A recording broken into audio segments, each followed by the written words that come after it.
Guys, korang pernah tengok tak story yang macam ni? Ataupun macam ni? Ataupun yang macam ni?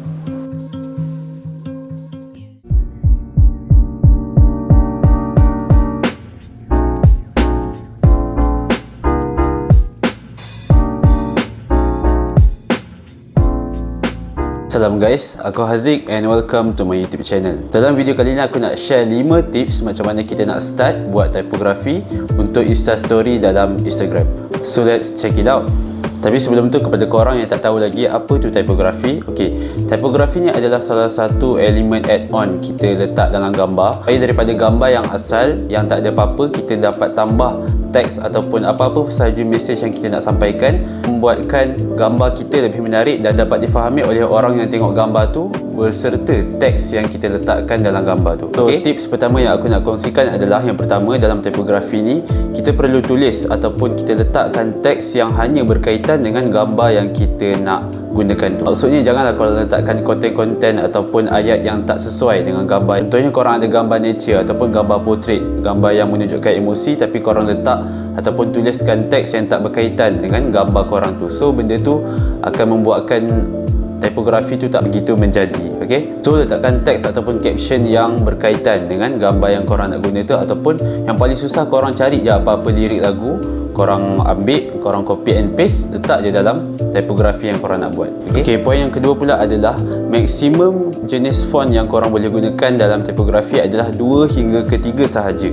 Maksudnya korang tak boleh gunakan jenis font yang berlebihan, sebabnya dia akan membuatkan orang yang tengok gambar tu dia akan tercari-cari mana satu dia nak baca dulu, mana satu konten ataupun teks yang dia nak baca dulu, disebabkan banyak sangat font ataupun jenis font yang digunakan. So dia akan memeningkan orang yang tengok gambar tu. Next adalah untuk tips yang ketiga, iaitu korang boleh gunakan pelbagai jenis style font. Contoh yang korang boleh gunakan adalah korang boleh boldkan font tu, ataupun korang boleh condongkan ataupun kita panggil italic, ataupun daripada jarak perkataan yang daripada huruf ke huruf tu dia rapat, korang boleh jarakkan sedikit, ataupun macam-macam lagi yang korang boleh gunakan. Contoh letak outline dan sebagainya, supaya kita tak buat typography tu bosan untuk dilihat.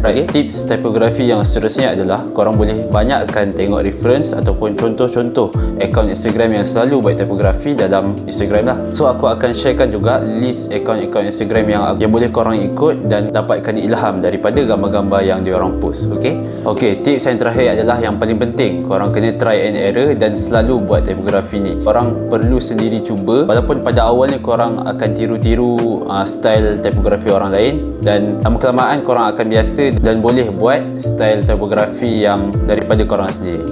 Sebelum tu aku nak beritahu kat korang, aku ada sharekan satu notes tentang typography ni, macam mana tips-tips ataupun pantang larang dia, and contoh-contoh akaun Instagram yang ngam yang selalu buat typography ni. Juga aku sertakan font-font yang aku recommend untuk korang gunakan, yang cantik untuk diletakkan dalam typography. Kalau ada komen dan pertanyaan, boleh drop dekat komen bawah, and I'll see you guys on my next video. Bye bye.